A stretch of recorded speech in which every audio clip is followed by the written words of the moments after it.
నమస్తే అండి. నా పేరు నరసింహులు. నేను హైకోర్టు అడ్వకేట్ అండి.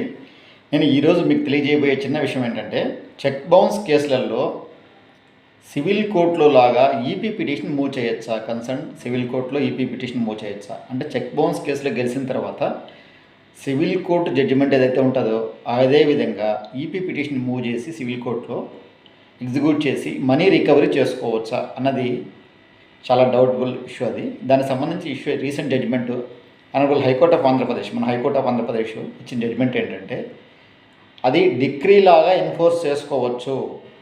అంటే ఈపీ పిటిషన్ అంటే కనుక మనీ రికవరీ సూట్లలో, అంటే డబ్బులు ఒక వ్యక్తి దగ్గర నుంచి తీసుకుని బాకీ పడినప్పుడు తిరిగి చెల్లించిన పక్షంలో లోయర్ కోర్టులలో మనీ రికవరీ సూట్లు వేస్తుంటారు. అంటే డబ్బులు తిరిగి చెల్లించలేదు కాబట్టి, తప్పుగా తీసుకున్నాడు తిరిగి చెల్లించలేదు కాబట్టి సివిల్ సూట్లు వేసి రికవరీ కోసం ట్రై చేస్తుంటారు.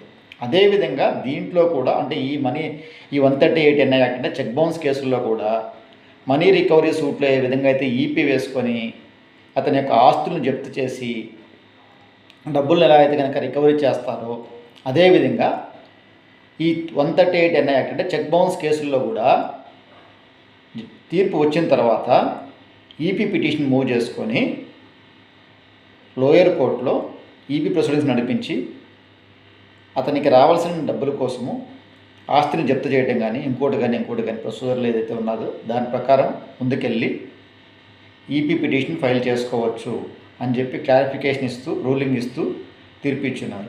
అంటే దీన్ని బట్టి నేను మీకు చెప్పే విషయం ఏంటంటే కనుక, మీరు ఎవరికైనా దగ్గర డబ్బులు తీసుకునేటప్పుడు కానీ ఇచ్చేటప్పుడు కానీ ఏదైనా కానీ మీరు డబ్బులు ఇచ్చేటప్పుడు పర్టికులర్గా మీ ప్రూఫ్ ఏంటంటే చెక్ అనేది మీరు ఖచ్చితంగా మ్యాండేటరీగా తీసుకుంటే కనుక రేపు పొద్దున్నే మీరు డబ్బులు రాబట్టుకునే దాంట్లో ఫెయిల్ అయినప్పుడు ఈ చెక్ ద్వారా అయినా సరే క్రిమినల్ కేసు పెట్టి criminal case as well as the recovery of amount ఆ విధంగా మీరు ప్రొసీడ్ అయ్యి ఖచ్చితంగా మీరు డబ్బుల మీద తిరిగి పొందేదానికి అవకాశాలు ఎక్కువగా ఉంటాయి. అలా లేని పక్షంలో చెక్కు మీరు తీసుకోని పక్షంలో వేరే పద్ధతుల ద్వారా మీరు ప్రూవ్ చేసుకొని వాళ్ళు రేపు పొద్దున్నే కానీ డబ్బులు తిరిగి చెల్లించిన పక్షంలో డబ్బులు రాబట్టుకోవాలంటే కనుక చాలా కష్టమవుతుంది. కాబట్టి ఈ చెక్ బౌన్స్ కేసు ద్వారా కేసు గెలిచిన తర్వాత కూడా మీరు ఈపీ పిటిషన్ ద్వారా ఆ డబ్బును మీరు ఈజీగా రాబట్టుకునే విషయంలో సక్సెస్ అయ్యే అవకాశాలు చాలా ఎక్కువగా ఉంటాయి. కాబట్టి డబ్బులు ఇచ్చినప్పుడు ఖచ్చితంగా మీరు చెక్కు యాజ్ ఎ కొలేటరల్గా మీరు చెక్కుగానే తీసుకొని పెట్టుకుంటే కనుక రేపు పొద్దున ఏదైనా కేసులో ఈ